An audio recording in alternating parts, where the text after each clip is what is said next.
Bonsoir à tous, merci d'être au rendez-vous pour une nouvelle édition sur Monaco Info. Voici les titres de ce jeudi 4 avril. Moment exceptionnel ce matin sur la place du Palais Princier avec la cérémonie des képis blancs de la Légion étrangère. Un instant hautement symbolique que nous évoquerons avec le général Cyril Youtchenko, commandant de la Légion étrangère. Dans ce journal également, nous recevrons le nouveau président du Conseil national. Thomas Brézot a été élu hier lors de la session de printemps. Il livrera ses ambitions à la tête de la Haute Assemblée sur notre antenne. L'ensemble du corps diplomatique de Monaco se réunit en principauté. Quels sont les enjeux de cette conférence et les thèmes qui ont été abordés? La réponse dans ce JT. 5000 personnes ont été formées aux gestes de premier secours en 2023 en principauté. La Croix-Rouge monégasque vient de leur remettre leur diplôme en présence de leurs Altesses Sérénissimes le Prince Albert II et la Princesse Charlène. Et puis nous parlerons solidarité, un thème au cœur du dernier rendez-vous des rencontres philosophiques de Monaco avec la participation des lycéens de la principauté. Je vous le disais en titre, ce matin, la place du Palais Princier a accueilli la cérémonie des képis blancs, un instant hautement symbolique qui marque officiellement l'engagement des volontaires dans la Légion étrangère. Avant de l'évoquer avec notre invité, le général Cyril Youtchenko, Vanessa Dessy et Thomas Deus reviennent sur cet événement qui s'est déroulé en présence du Prince Albert II.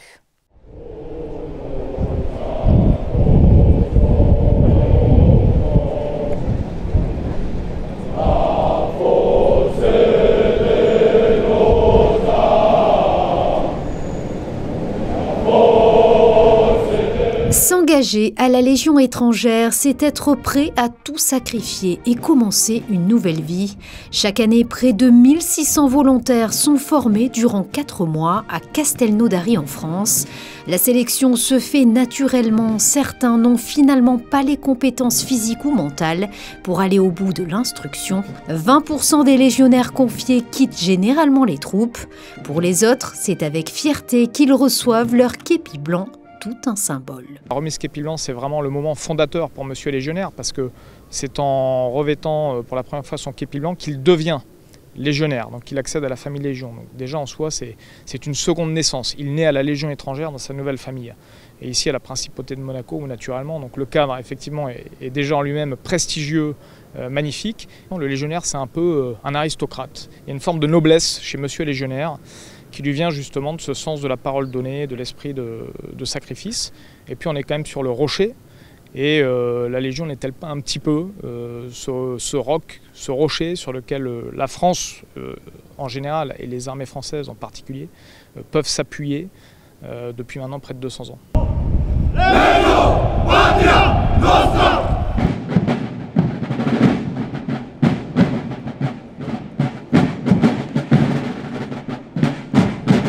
Et c'est à l'initiative du capitaine Develay de la 2e compagnie des engagés volontaires du 4e régiment étranger que cette cérémonie des képis blancs a eu lieu en principauté. Une belle opportunité qui prend tout son sens à Monaco car elle permet de resserrer les liens déjà existants depuis de nombreuses années. C'est une longue histoire puisqu'elle a démarré avec le prince Louis II, effectivement, qui, lorsqu'il est sorti de Saint-Cyr, et après il avait fait l'école des officiers, il est réputé, et donc il a été engagé au 1er régiment d'étrangers, et ensuite tout au long de sa carrière, c'était un militaire, c'est bien le prince militaire d'ailleurs. En 1947, donc le prince Louis II, lors de ses 25 ans de règne, a été donc promu au grade de sergent-chef d'honneur, donc de la Légion étrangère, et la Légion étrangère avait fait de la ville de Monaco comme première classe d'honneur. Ça, c'est le lien qui lie aujourd'hui, et de manière, je dirais, vitam aeternam, le lien entre la principauté de Monaco, ses princes, et la Légion étrangère. La cérémonie des képis blancs s'est clôturée au Monte Carlo Bay avec la tradition de la poussière, un rituel lors des repas de cohésion, originaire de l'armée d'Afrique, qui consiste à nettoyer son verre avec un peu de vin rouge afin d'enlever le sable du désert. L'hymne français qui a donc résonné ce matin sur la place du Palais Princier à l'occasion de cette cérémonie des képis blancs. Bonsoir Cyril Youtchenko. Bonsoir Émilie, bonsoir à tous. Merci d'être notre invité ce soir. Vous êtes le commandant de la Légion étrangère, on vient de le voir L'instant était hautement symbolique. Que représente ce moment pour la Légion ? Alors tout d'abord, permettez-moi de remercier le prince de son accueil et de nous avoir invités ici à la Principauté pour cette cérémonie qui représente le serment que font les légionnaires en revêtant leur képi blanc. Ils s'engagent à servir la France avec honneur et fidélité et à adopter leur nouvelle patrie qui est la France, alors qu'il y a un mois, 30 jours exactement, ils étaient civils. C'est la première fois que cette cérémonie des képis blancs se déroule en dehors de la France ? Alors oui, en dehors de la France, oui, et c'est la première fois à Monaco, effectivement. La musique de la Légion est déjà venue, mais c'est la première fois qu'une remise des képis blancs a lieu au pied du Palais Princier. Et c'est un grand honneur. Oui, qu'est-ce que cela représente pour vous ? Alors, jurer de servir avec honneur et fidélité un pays d'adoption pendant 5 ans, c'est une démarche qui n'est pas facile. Les légionnaires l'ont fait en toute conscience, ils sont tous volontaires. Et nous cherchons des endroits symboliques et marquants pour que à jamais cette remise de képis blancs soit gravée dans leur tête. Et bien sûr, les liens entre la Principauté et la Légion étrangère sont ancestraux. Et notamment l'arrière-grand-père du prince Louis II de Monaco était asservi à la Légion étrangère. Il a terminé général de division et il était enrôlé au 1er régiment étranger après avoir fait Saint-Cyr. Alors ces nouveaux képis blancs se sont engagés à respecter le code d'honneur du légionnaire et à cultiver les valeurs que la Légion représente. Quel est ce code de l'honneur et quelles sont ses valeurs ? Alors le code d'honneur, ce sont 7 articles qui en fait sont notre définition à nous de l'honneur. La fidélité, c'est assez facile à concevoir. L'honneur, c'est plus dur à définir. Et donc nous l'avons défini en 7 articles. Et ces 7 articles, on peut les résumer dans le culte sacré de la mission, la rigueur de l'exécution, le culte des souvenirs, le respect des anciens et bien sûr l'entraînement, le maintien en condition et ne jamais abandonner ni ses morts, ni ses blessés, ni ses armes. Et quelles sont les missions de la Légion étrangère ? Quel est son rôle ? Alors les missions de la Légion étrangère sont exactement les mêmes que celles de l'armée de terre. Nous sommes partie intégrante de l'armée de terre. Nous, on représente 12% de la force opérationnelle terrestre, soit 9500 légionnaires. Et que ce soit au sein de la brigade parachutiste, au sein de la 6e brigade légère blindée ou la 27e brigade d'infanterie de montagne, nous faisons les mêmes missions que nos camarades du régime général. Et qui sont ces légionnaires ? On parle d'une seconde famille, vous êtes d'accord avec cela ?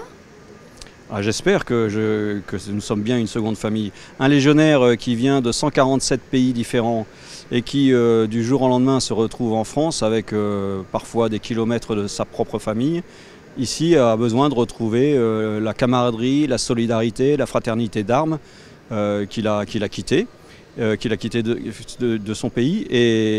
Et ensuite, tout au long de sa vie, il aura tout le temps un frère d'armes qui viendra l'aider. Et comme vous l'avez dit, ce sont tous des combattants qui peuvent évoluer dans tous les milieux. Oui, exactement. Même nos musiciens sont des combattants. Tous suivent la formation initiale. Les 9500 légionnaires ont tous assisté à un moment donné, au début de leur vie de légionnaire, à cette remise de képis blancs. Et ils sont tous amenés à être projetés sur un théâtre d'opération, quel qu'il soit, et là où la France demande qu'on aille. Eh bien, merci beaucoup Cyril Lutchenko d'avoir été notre invité ce soir pour évoquer ce moment si particulier pour la Légion étrangère. Merci beaucoup. Merci Émilie, bonne soirée à tous. L'autre actualité, vous avez pu le suivre en direct sur notre antenne hier soir, c'est l'élection d'un nouveau président au Conseil national. Thomas Brézot sera en plateau avec nous dans quelques instants. Mais avant cela, retour sur cette soirée au sein de l'hémicycle pour décrypter cette séance. Avec vous Christine Datomel, bonsoir. Bonsoir Émilie, bonsoir à tous. Oui, cette séance de renouvellement du bureau de la Haute Assemblée marque aussi l'ouverture de la session de printemps, une séance qui a été ouverte hier soir par la doyenne Maryse Battaglia.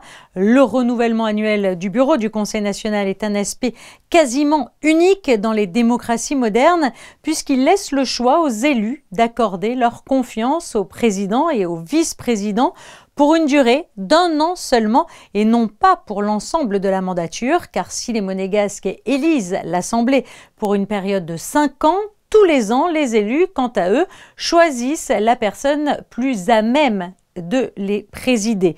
Installée à la présidence du Parlement monégasque depuis avril 2023, Brigitte Bocon-Pagès se trouvait contestée ces derniers temps par ses pairs.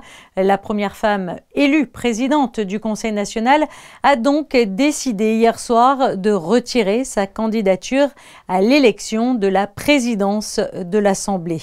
Élu pour la première fois en 2018 sur la liste de Stéphane Valéry, celui qui a occupé jusqu'en mars dernier la fonction de président de la commission de législation, le juriste Thomas Brezzo, a été élu président du Conseil national par la quasi-totalité de ses pairs, soit 22 voix sur 23 et un vote blanc. Thomas Brezzo, avocat, a ainsi reçu la confiance des 3 tendances politiques de la liste intégralement élue en février 2023. Son engagement politique a été déterminant dans le cadre des discussions ayant conduit à la suspension des négociations en vue d'accords d'association avec l'Union européenne, ainsi que dans le dossier Moneyval. Désireux de donner une nouvelle dynamique pour remettre le Conseil national en ordre de marche, Thomas Brezzo compte désormais se consacrer à plein temps à la présidence de l'Assemblée. Quant à Jean-Louis Grinda, il est reconduit à la vice-présidence du Conseil national avec 22 voix pour une abstention. Voilà pour les explications de Christine Datomel. Nous avons rejoint en studio le président du Conseil national. Bonsoir Thomas Brezzo. Bonsoir Émilie. Une réaction tout d'abord suite à votre élection hier qui a eu lieu dans l'hémicycle du Conseil national. Une fierté pour la confiance qui m'a été témoignée par l'ensemble de mes collègues élus au sein du Conseil national, avec un vote à la quasi-unanimité des élus en ma faveur, ce qui démontre bien évidemment la poursuite des travaux de l'Union nationale, liste pour laquelle nous avons été élus en février 2023. Qu'est-ce qui a motivé votre candidature ? C'est un processus qui s'est effectué sur plusieurs semaines, plusieurs mois même, on va dire. C'est en réalité les problèmes que nous avons rencontrés, notamment dans le cadre de la gouvernance du Conseil national, qui ont conduit l'ensemble des élus au fur et à mesure à s'interroger sur les suites à donner au mandat pour lequel nous avons été élus l'an dernier, et des mesures à prendre en raison des difficultés que nous avons pu rencontrer au fil du temps, que ce soit avec les permanents du Conseil national, avec même certains élus ou pour des problèmes plus fondamentaux, on va dire. On entend cela résulte de désaccords avec l'ancienne présidente du Conseil national ? Alors, pas nécessairement de désaccord sur le fond et sur la partie politique des différents sujets, mais un désaccord sur le mode de gouvernance essentiellement. Oui. Dans son discours hier, l'ancienne présidente du Conseil national a laissé entendre qu'il y avait peut-être aussi des désaccords au sein de la liste Union. Est-ce que c'est vraiment le cas ? C'est pas vraiment le cas, et puis on voit le résultat qui est celui des élections d'hier soir, c'est-à-dire 22 voix sur 23 personnes présentes. Il n'y a pas de désaccord entre les élus du Conseil national. C'était une décision qui s'est prise à la majorité des élus du Conseil national contre l'ancienne présidente de cette institution. Vous êtes donc désormais le président du Conseil national. Vous avez annoncé vouloir donner un nouveau souffle à cette haute assemblée. Comment cela va se traduire concrètement ? Un nouveau souffle, une nouvelle dynamique qui a déjà commencé, puisque au cours des dernières semaines, nous avons continué les travaux entre les élus au Conseil national. Il fallait bien évidemment, on ne pouvait pas arrêter les travaux comme ça du jour au lendemain, donc nous avons continué à travailler. Il y a une nouvelle dynamique qui s'est instaurée, donc ça c'est plutôt très positif pour l'institution. Il va y avoir prise de fonction là, qui s'est faite depuis ce matin, une réorganisation du cabinet de la présidence. Puis ensuite, nous allons réadapter les méthodes de travail pour les rendre beaucoup plus fluides, beaucoup plus transparentes et pour les rendre beaucoup plus efficaces au final pour le travail de l'institution. Pour répondre aux défis importants ? Tout à fait. La situation n'est pas au beau fixe actuellement en Principauté de Monaco. Donc l'Assemblée devra se montrer à la hauteur dans tous les travaux qu'elle aura à diriger. Les travaux qui concernent généralement les sujets habituels tels que le logement, la mobilité, l'attractivité en général du pays, mais également le budget, puisqu'on a un budget rectificatif qui est prévu dès la session de printemps. pas la chose habituelle. Donc il va falloir travailler notamment sur les recettes, sur la diminution des dépenses et pouvoir effectivement voter le budget de ce premier budget rectificatif de la meilleure des manières qu'il soit. Tout en étant partenaire du gouvernement princier, ce sont vos mots, hein. C'est l'objectif et c'est dans ce sens-là que nous nous posons au Conseil national. La Constitution fait que nous sommes sans cesse obligés de rechercher un consensus dans la prise des décisions qui concernent le pays, que ce soit entre le gouvernement et le Conseil national. Donc il y a deux manières de voir les choses. Soit nous sommes dans l'affrontement. Dans ces cas-là, je ne pense pas que ce soit une bonne solution pour faire avancer les choses. Soit nous nous trouvons comme deux partenaires institutionnels, expression qui est souvent utilisée, mais qui est essentielle. Si on veut effectivement progresser et avancer sur les sujets, il va falloir rechercher ce consensus, cet équilibre dans les décisions à prendre entre nos deux institutions. Et ça, c'est important pour le pays, sachant que ceux qui doivent être les grands gagnants de ces discussions-là, ce sont bien évidemment les monégasques en premier lieu, mais également les résidents et les travailleurs. Un dernier mot, Thomas Brézot, un mot pour définir votre mandat de président du Conseil national. Lequel serait-il? Dynamique. Ce sont vos ambitions? Tout à fait, oui. Je suis comme ça moi-même dans la vie à titre personnel. Plutôt l'habitude que les choses avancent assez vite et donc c'est effectivement mon objectif, qu'on bouscule un petit peu les codes, qu'on change les méthodes de travail pour les rendre effectivement plus fluides et plus efficaces. Et effectivement, le pays mérite qu'on prenne des décisions le plus rapidement possible et puis qu'on trouve surtout des solutions. On a l'avantage d'être un petit pays, les choses peuvent bouger vite, à condition de les faire bouger bien évidemment. Bien, merci beaucoup Thomas Brézot d'avoir été avec nous dans les studios de Monaco Info. Merci. Je vous remercie. Chaque année, l'ensemble du corps diplomatique de Monaco se réunit pour la conférence diplomatique, l'occasion de réfléchir ensemble et de faire le point sur l'actualité de la principauté, ses activités phares et ses actions. Attractivité, sécurité, intelligence artificielle, Monéval et bien d'autres sujets étaient au programme de ces 2 journées de réunion. Écoutez.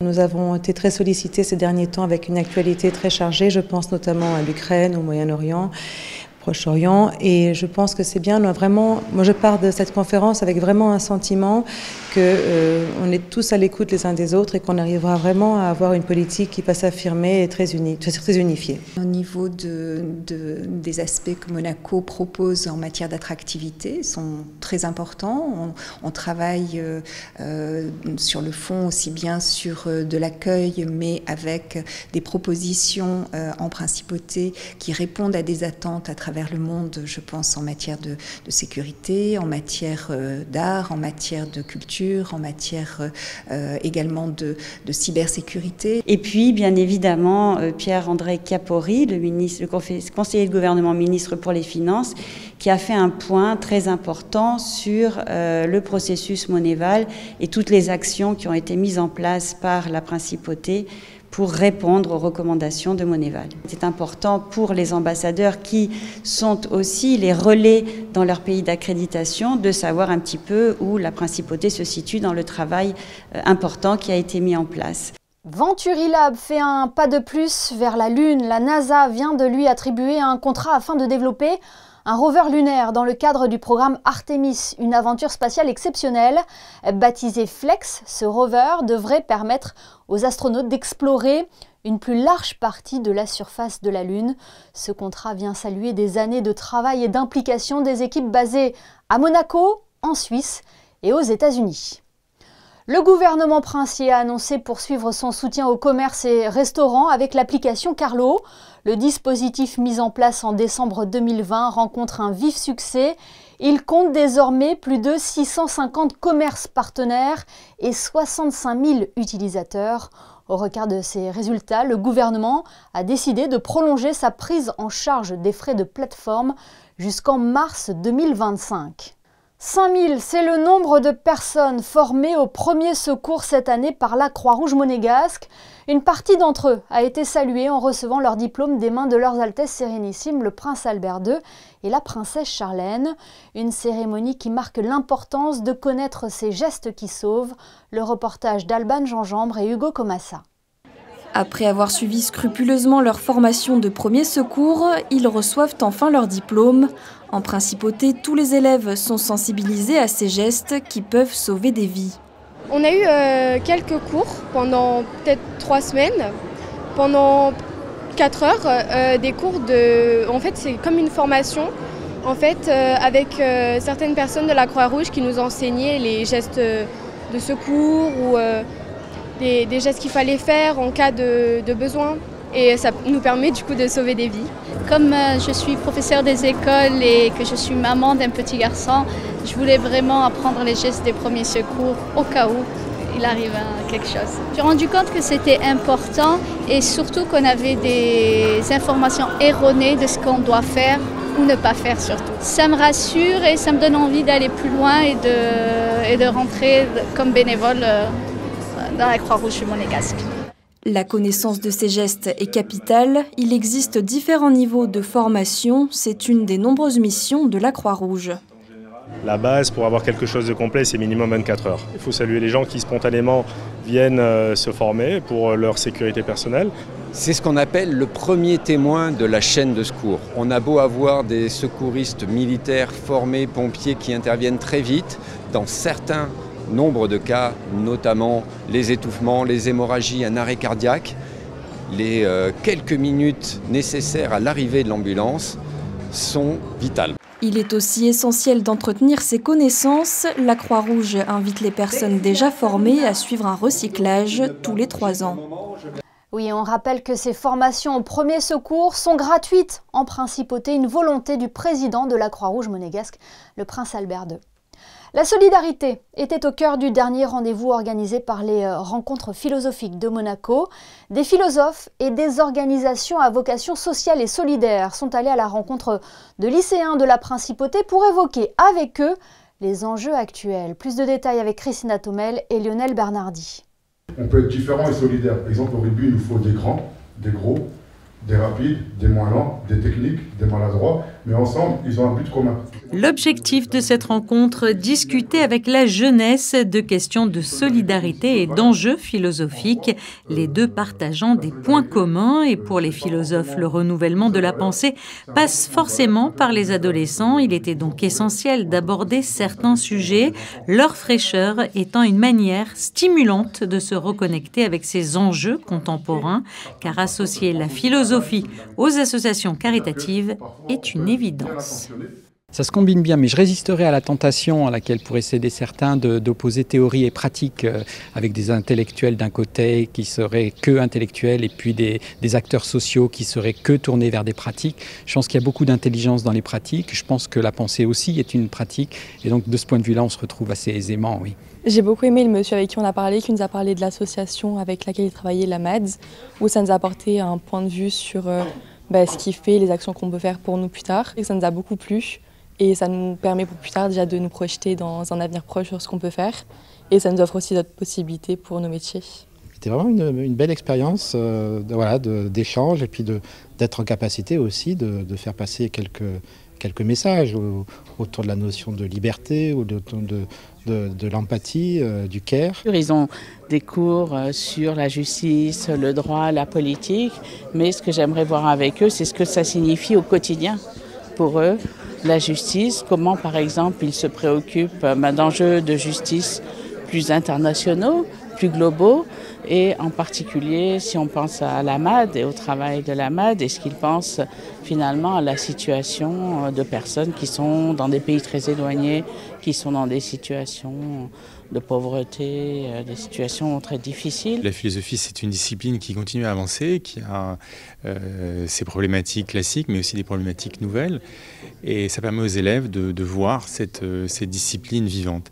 Et ce qu'apporte la présence des associations, c'est de voir que cette philosophie qu'on étudie, cette philosophie vivante qui se fait encore aujourd'hui, elle est en contact étroit avec le monde dans lequel on vit, avec tous ces problèmes. Les élèves de terminale ont ainsi pu rencontrer 4 philosophes de renom et différentes associations caritatives de la principauté et se rendre compte que des liens existent entre les disciplines théoriques les plus abstraites et les engagements les plus prenants.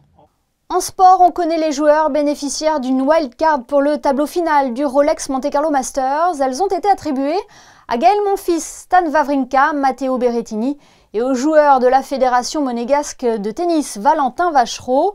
Le monégasque Lucas Catarina, lui, bénéficie d'une wildcard pour le tableau de qualification, tout comme Diego Schwartzmann et Lucas Pouille. Vivez le tirage au sort de la 117e édition du Rolex Monte Carlo Masters en direct sur Monaco Info ce vendredi à 17 h. Il sera suivi de votre émission Les Experts du tennis animée par Frédéric Elion, Christophe Paco et notre consultant Laurent Orsini. Le grand départ du rallye Aïcha des Gazelles approche à grands pas. Il aura lieu ici même, en Principauté, dans une dizaine de jours. Parmi les participantes de ce rallye raid 100% féminin, nous porterons une attention particulière à l'équipage 158.